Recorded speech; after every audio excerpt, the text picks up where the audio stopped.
Welcome to Powder Ridge, a People's Festival. One birth, no deaths, and the best mindfuck you've ever been to. There was a rock music festival scheduled this weekend at Powder Ridge near Middlefield, Connecticut, but the courts ordered it canceled and it will not be held. Everybody was sort of wanting their festival to be like Woodstock. And there was that sort of fear that another chaotic Woodstock would occur in their little town.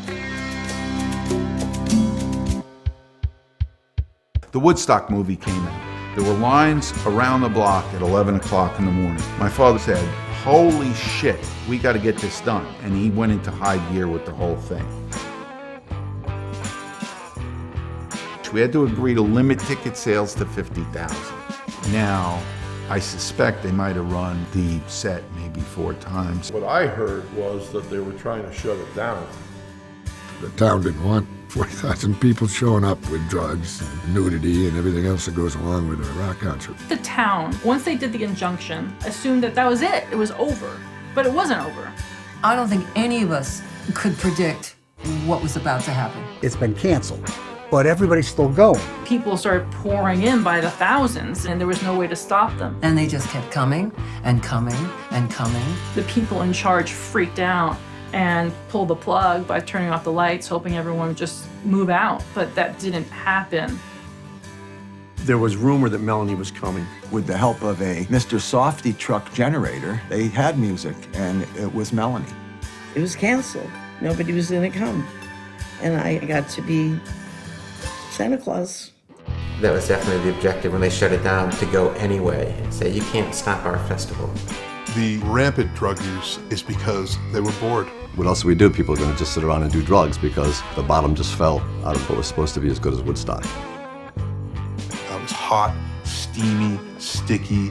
Half these people were naked. Lots of people walking around naked. It was a great drug party. The mood was extremely friendly. There was talk of literally setting fire to Powder Ridge. Anybody that has anything you'd like to share with your brother, man, you don't need approval to be nice. There was a lot of animus there already. Middlefield was traditional, like really Catholic, small, conservative, traditional town. You've got to understand it in the context of how much people in Middlefield hated Lou Zemmel. My father came in the house horrified one day and said, "Zemmel's a communist." It was a political thing. I mean, sheriffs, judges, bad promoters, it was a recipe for disaster. There was like these mafiosa-type characters that worked for the promoters. There were no books. There was cash. There was like talk of offshore accounts and things of that nature. I would count cash all night long. All of that money went to Switzerland.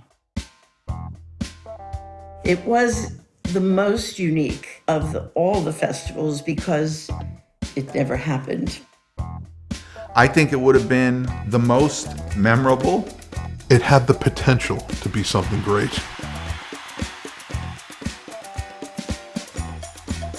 I wish the Powder Ridge concert had happened, but unfortunately it just wasn't meant to be.